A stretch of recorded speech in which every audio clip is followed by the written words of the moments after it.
Hello, gamers. So yesterday in the LOFT news, in my persona as sort of a, role-playing game newscaster, I announced something about the Mercane and their auction houses. So I'm going to break it down in this video in terms of, not in universe as a newscaster, but what that means for us in the game. So in order to run the LOFT project like an MMO, but tabletop, one of the things that MMOs have that a lot of players really enjoy is an auction house system, or a way to buy and sell things from other players.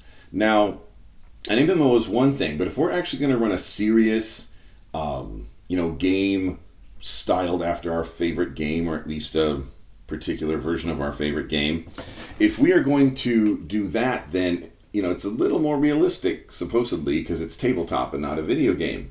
So if your characters were, say, in a world like the Forgotten Realms, and they were in Waterdeep, they would be able to, realistically, they would be able to trade and make deals with other characters that are in Waterdeep. But what about characters, that are on the world of Eberron? Or what about characters that were, on the world of Mystara or whatever? It just wouldn't be realistic for your characters to be able to trade with each other if we're really going to have a tabletop game and not a video game. So, the solution that we've come up with here in the LOFT project, so that we can have what we want, we can have an MMO-style auction house, but still have the feel and flavor of the story of a tabletop game, where it kind of makes sense and everything, is we're using the Mercane. Now, the Mercane came out in 2nd edition for the Spelljammer setting. They were originally called Arcane, but I guess people thought that was confusing because so many things in the game use the word arcane. And they're merchants, so their name was changed over the years from Arcane to Mercane. And the Mercane were part of Spelljammer as, interplanetary, interstellar merchants. They were the original idea was they were the plot device as to where Spelljammer helms came from, because they had the secrets of manufacturing Spelljammer helms, and it was kind of a way that the game master could sort of control the economy of where and how many Spelljammer helms were in circulation.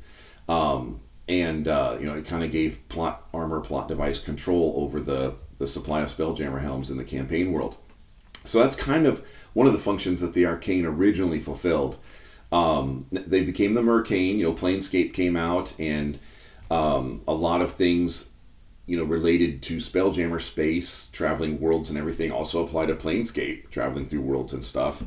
So we've got the Mercane as interdimensional, interstellar, interplanetary, just strange, multiversal world of merchants and stuff.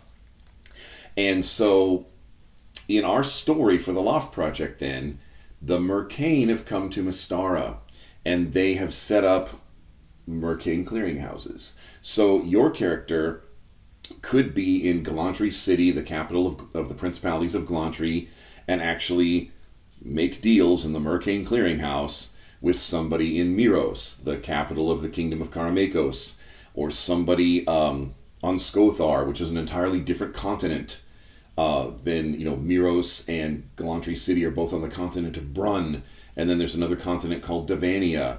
We could even, if somebody goes inside Mystara to the Hollow World, we could even include that. So what the Mercane clearinghouses will do for us, as a super large, we're going for largest ever tabletop experience ever, what this will do for us is this will enable us to have our cake and eat it too. It'll enable us to have an MMO type of experience with buying and selling stuff with other players and having an economy like that, but also still have the story and feel that we are doing a tabletop game and not a video game. So that's the idea. There are already players who are harvesting and crafting things and getting ready to put things into the Mercane crafting houses.